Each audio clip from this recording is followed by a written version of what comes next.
There's that tree I was talking about, not getting any of it. The whole thing wasted.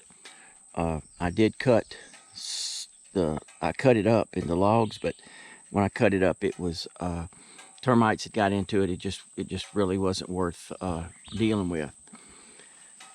My road here is not going to be as good as I thought because there's a big old oak tree. There were several trees down, but a big old oak tree, I'm gonna have to do something with that before I can go before I can drag anything out for sure.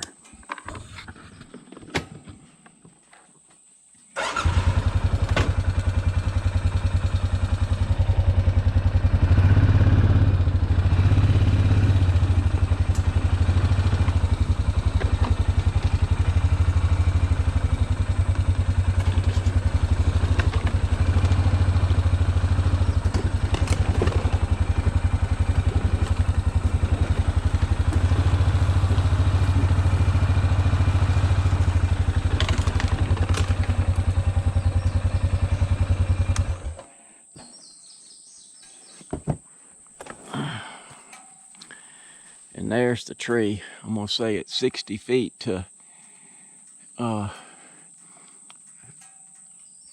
the first, that group right there, probably at least 60 feet. And I'll probably be able to cut some sort of something all the way up to maybe 4 or 5 feet just below that biggest limb going out that way.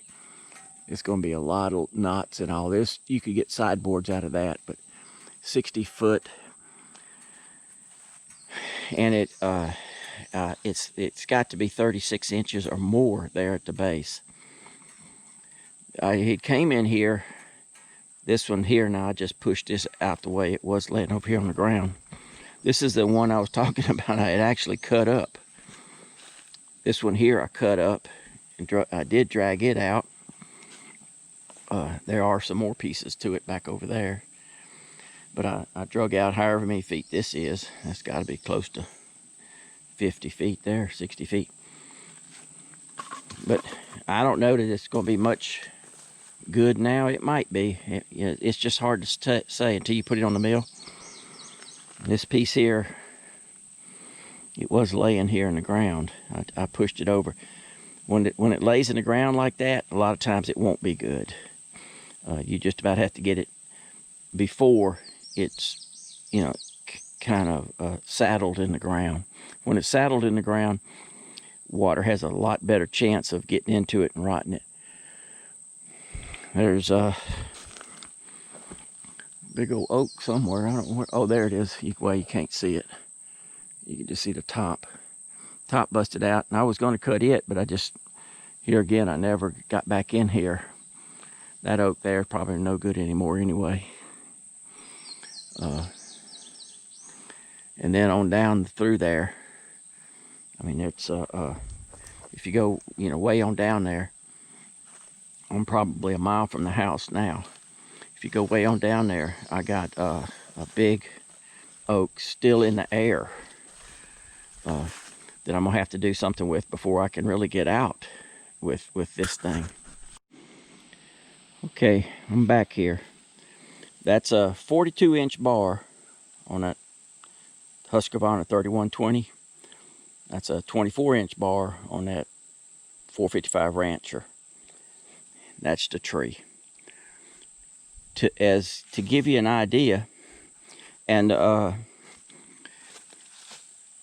tree back there, the one that's kind of going up, it was laying in the ground. I just lifted it up with a bucket and pushed it over. It's still attached. It blew over right back there. That's the log that I was talking about over there. That's one of them that I was talking about, where I had cut it up and never drug it out. I guess, I don't know why. But anyway, and there's another piece right there. This tree here, I did get this one. And there's the other piece down there. And that's probably close to 50 feet. It's not 60, but it's probably close to 50. And I have one more piece down there to get. This tree, now it was laying down flat, but like in some of the videos, you've probably seen me cut the tree that's laying down flat and the whole stump will stand back up. This one is one that it did. It actually stood back up because it was completely laying on the ground, or stood back up that much. I counted the growth rings on this thing 3 times. It's 71 years old to the center there. 71 years old. You look at that one, which is what? 20 inches? And look at this one. Now, one thing you pretty much know, it's almost a given, that this tree came up living its whole life underneath that tree. Same thing with that one over there. I bet you if I counted the growth rings on that one over there, it'd be about 71, maybe 80 years too. It also came up living its whole life underneath this one. So the growth rings are going to be tighter. It's going to be it's going to have to grow fast and hard, all with never, maximum light, because it's living in the shade of this one. Its whole life. It never got out of the shade of this one. But anyway, if I hadn't said so far, that's a 3120 Husqvarna 42-inch blade. I probably should use that, but I don't think I'm going to. That thing right there, it takes 3 of us just about to handle it. That is a saw. This is a 24-inch Husqvarna 455. 24-inch, if I cut on both sides, I should be able to do it. I think I can. And I have also a electric. And I got my wedges, 2 or 3 mauls over there, and an axe. And so, I mean, I'm pretty much prepared. People know where I'm going to be, because that thing is big. One of those limbs fall out on top of your head, that hard hat, it's not going to help. All it's going to do is direct it to something that hurts more. Anyway, I'm hoping, I don't know that I can, I'm hoping I can cut it right across this stump here.